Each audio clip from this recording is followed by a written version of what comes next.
Hey there, Global Boys, with that hashtag wrestling. And well, I'm being joined by a man that's fighting out of Chicago, Illinois, a multiple-time champion, and one of the voices of Impact Wrestling, and this host, favorite professional wrestler of all time, D'Lo Brown. How you doing, sir? I'm good, my dog. How you feeling today?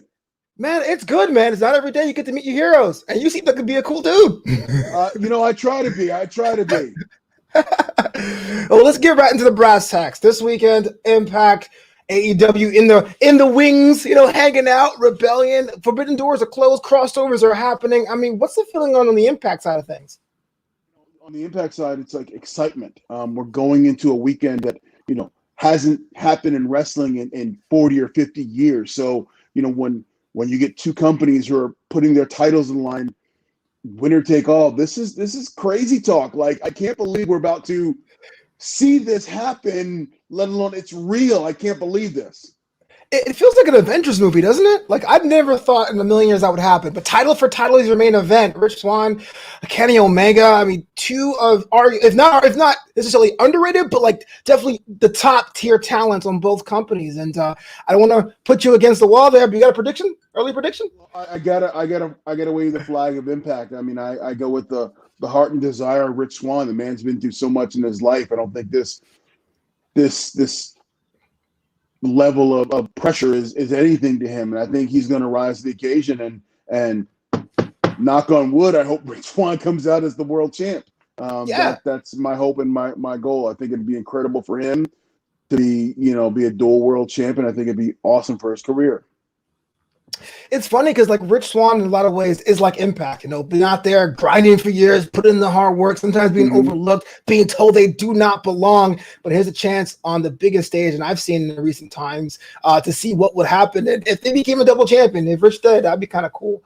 But the news coming out this week that Mauro Ranallo will be calling the action there. I mean, Mauro is an experience and a half. Just walk me through your thoughts about this idea.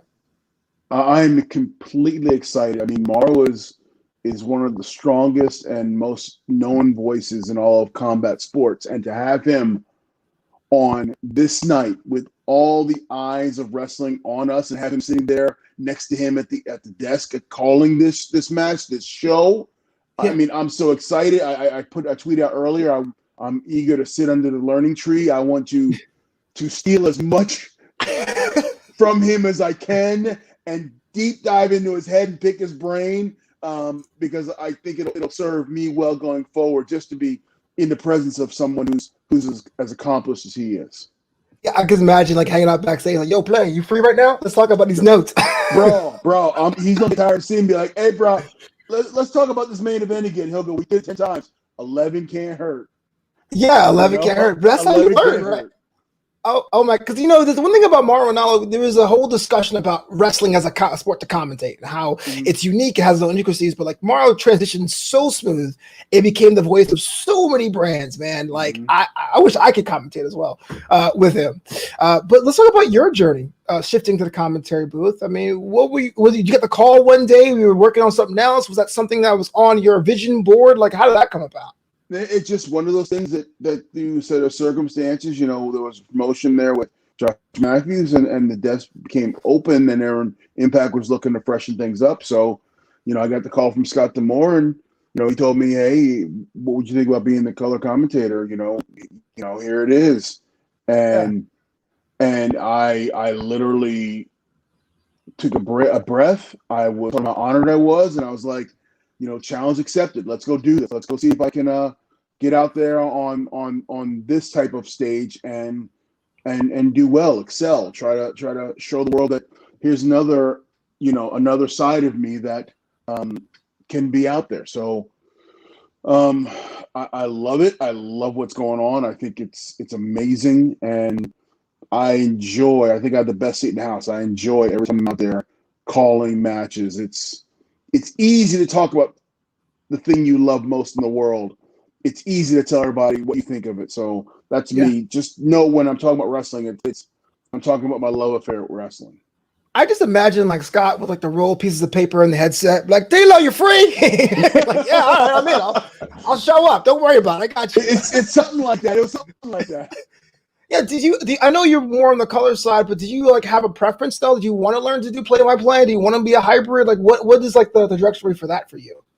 I like color right now. I like adding those insights and adding that little bit of knowledge I have from the history and backstory of wrestling. But if ever the challenge were to come up to do play by play, you know what? We'll give it a go.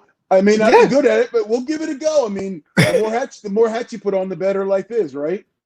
Right, exactly. That's why you're the real deal, man. That's the idea. Let's stay what.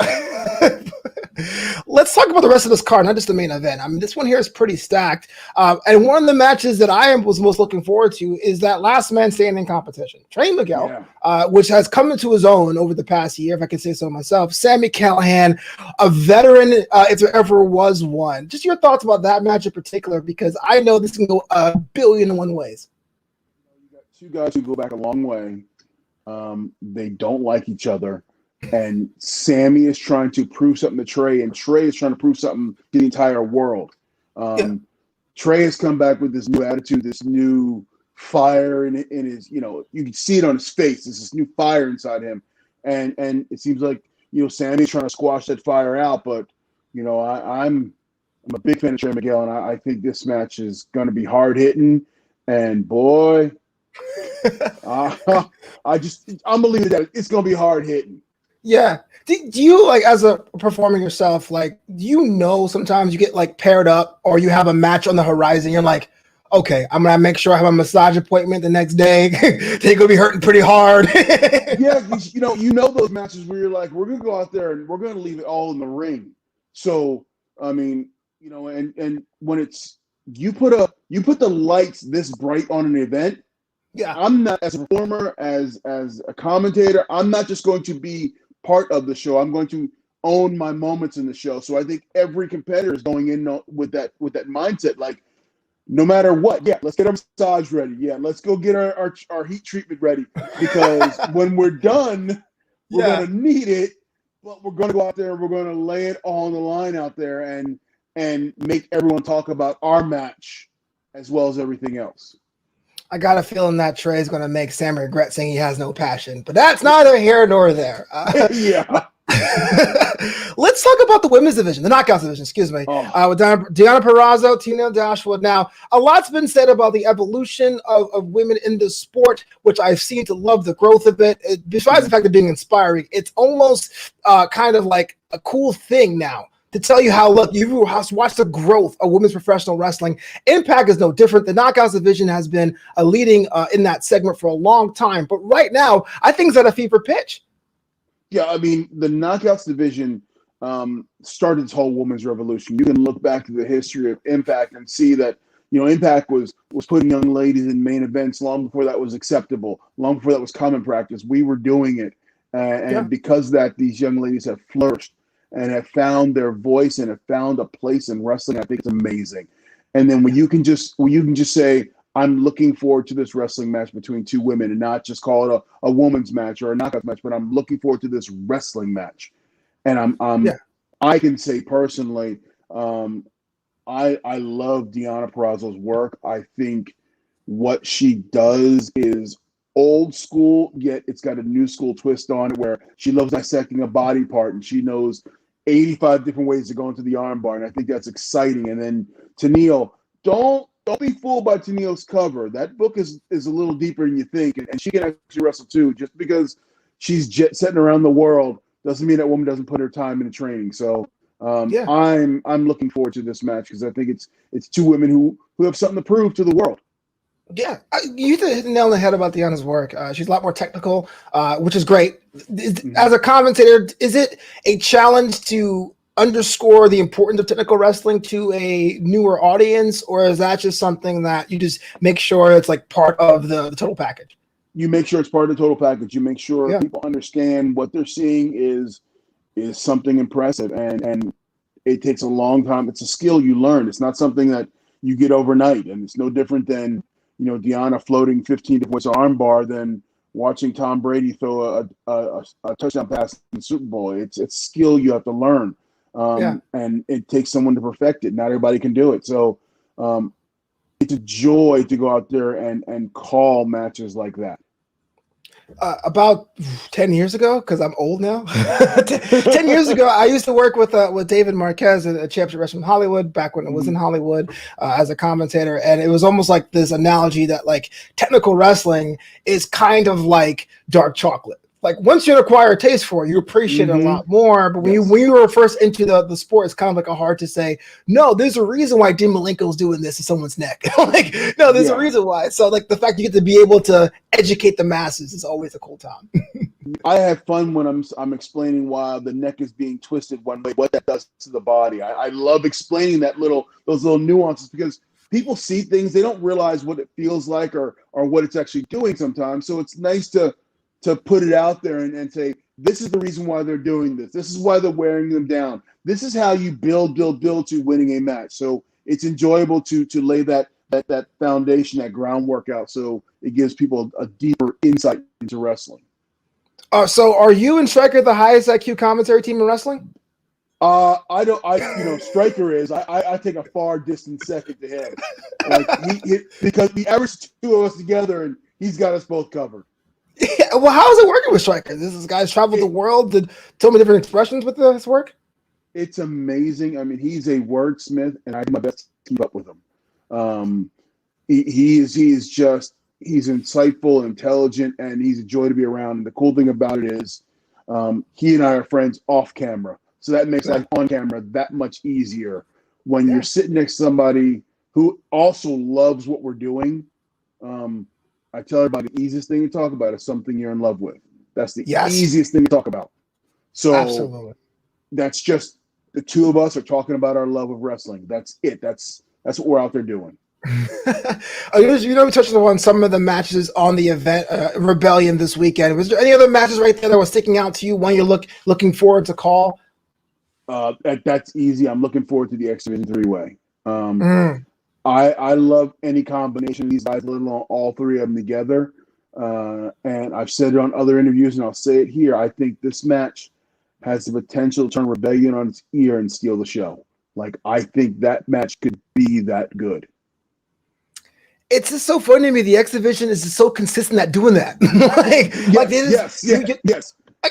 The hit percentage is so high when it comes to that sort of thing. Yeah, the X Division is hitting for power, hitting for average. The X Division has been, it has been the keystone to this company since its inception. It is what the company has really thrown out to the world, and no matter who's been in the X Division, no matter who's represented it, they've represented us, the division, and wrestling very, very well.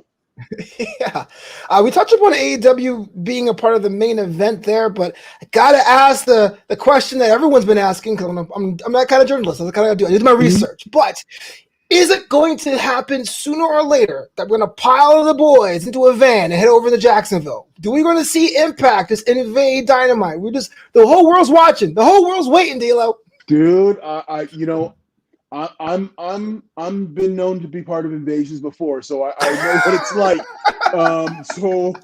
I would love to get the Impact jet and fly us down to Jacksonville and see our boys walk through the gates and be the enemies knocking at the gates and let's go because gang warfare is something I know I know a lot about. So I can definitely help produce that stuff. So let's go. I love it. Well, thank you so much for being on the show. Before I let you go, though, I have one question and one more story to say. My story is this. Growing up as a kid, as a man that wore a T-shirt to the pool till I was 31 years old, it was cool to see a chest protector on TV. It made my life that much easier. You, sir, are a legend and an inspiration. But my last question for you is this. You've done it all, man. You traveled the world. You traveled Europe week to week. You've done things and so many. You actually were in a biker gang, sort of. What is left for D'Lo Brown? You've done everything, bro. More books, like a late night talk show, juggling. I'll think of something. There's always going to be a next step. I can't sit still, man. Like I got to keep going. And there's always a challenge around the corner. So, life has been that way since day one. I've never seen a challenge I was going to shy from, and I was always going to keep looking for new challenges. So there's going to be something. You don't know if it's a book or a talk show or heck, a stand-up show in Vegas here. Who knows? It's just I'm always looking for something, but it'll always be wrestling centric. Trust me on that. Yeah, I do stand up. Let's go. Let's do it. D'Lo and Flobo, we're going on tour. Let's go do it. Impact Rebellion, April 25th. This weekend is going to change the landscape of wrestling. This is Flobo Boys with that hashtag show. And this has been D'Lo Brown. If you haven't followed him already on social media, do so. And D'Lo, how can they follow you online? How can they follow you on social media? I'm on Twitter at D'Lo Brown 75. I will talk Impact. I'll talk Liverpool football. I'll talk Chicago Bears football. I will show you what I'm going to cook for dinner tomorrow night because that's just how I am. But I'm interactive. Hit me up and we will chat. Trust me. So are you a Super League, Pro Super League, or Con Super League? Opposed to the Super League. I think it's a money grab and it just will rip apart the heart of and the fabric of domestic leagues.